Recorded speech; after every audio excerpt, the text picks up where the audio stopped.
Okay everyone, let's teach the free fall. This is just a problem similar to the previous one actually.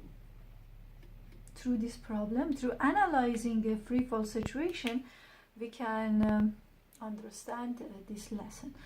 As you know, it's similar to a previous problem when a magnet was attracting an object, so it was giving it a negative acceleration. In here, instead of magnet, is the earth that is applying the gravity force to the object and is giving it a slowing down motion if you throw that up. So let's say here is the ground and you are throwing up an object with a velocity of 40 meter per second. Actually, let me write this a little bit nicer.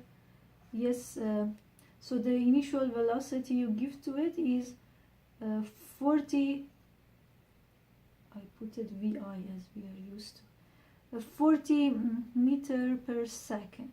So you throw this up and the acceleration, as you know, is G, which is the same thing. Its acceleration is negative 9.8. Let's take a 10 meter per second squared, because 9.8 is almost equal to 10. In 10 makes our life much easier because we want to understand the concept, not the numbers. We don't want to deal with too many numbers. Okay, so the first second, the velocity will end up being 30, right? 10 is taken away. Another second, it would be 20. The other second, it would be 10. And in here, it would be 0 actually. So the V would be 0 in here, in the top. It comes down. Now it will have, of course, 10. Yeah, negative 10 going down. So if this is the positive 10, this would be negative 10.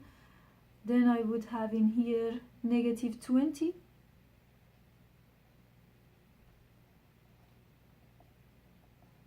Negative 20. And then it would be negative 30, right? And going towards down. And then at the end, we would have the negative 40. So with the velocity of negative 40 is going to hit the ground.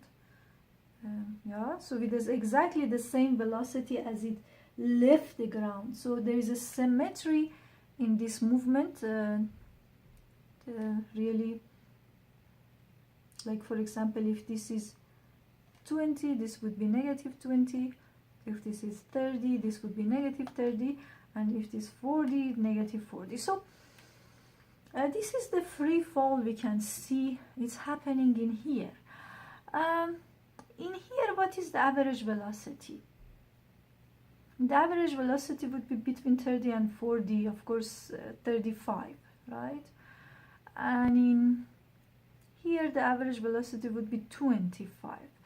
But let's talk about it some more. Let's first find the displacement actually at the time equals 2. So the time equals 2, we are looking for displacement. What is the displacement? Let's solve this problem, which is very easy.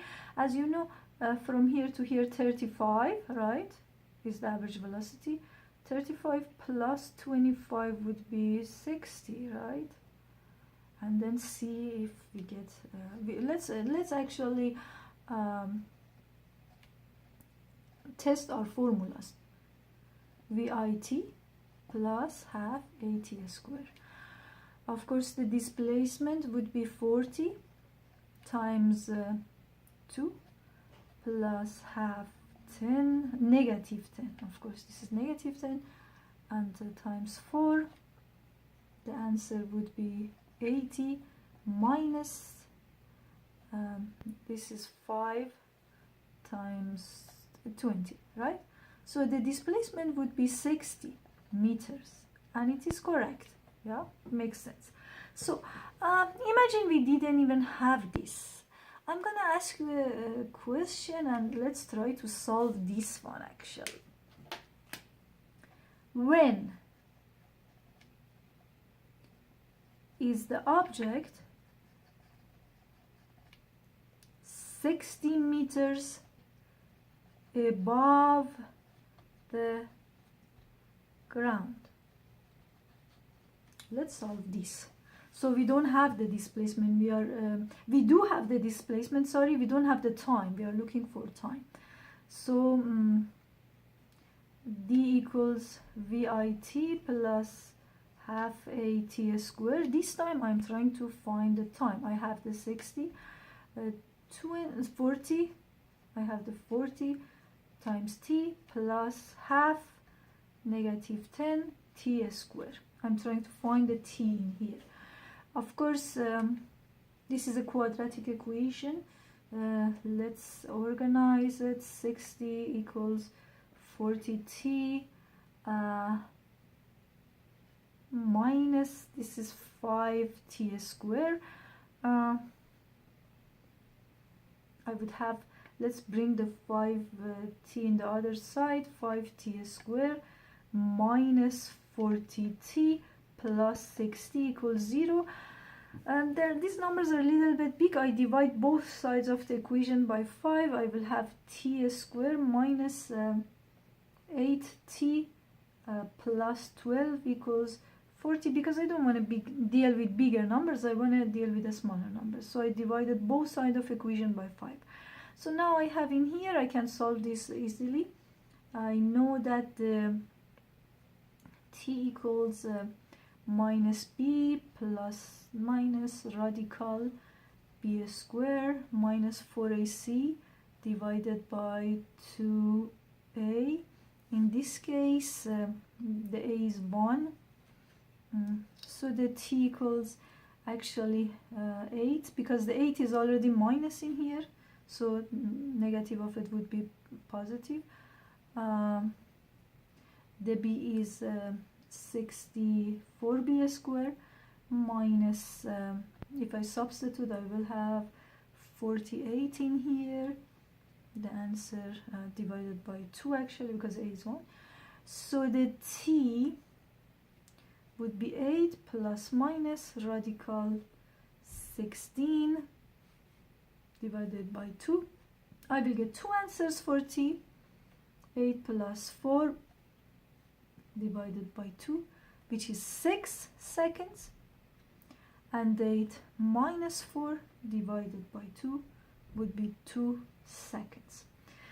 So as you can see in here, I have 2 answers for the t. Let's look at this. So I will be at the displacement 60. If I show it here, displacement 60 meters. I would be at the displacement 60 meters.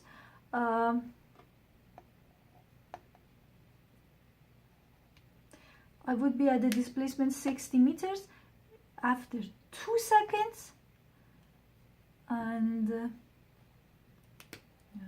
is exactly after 2 seconds, and after 1, 2, 3, 4, 5, 6 seconds. So also in here.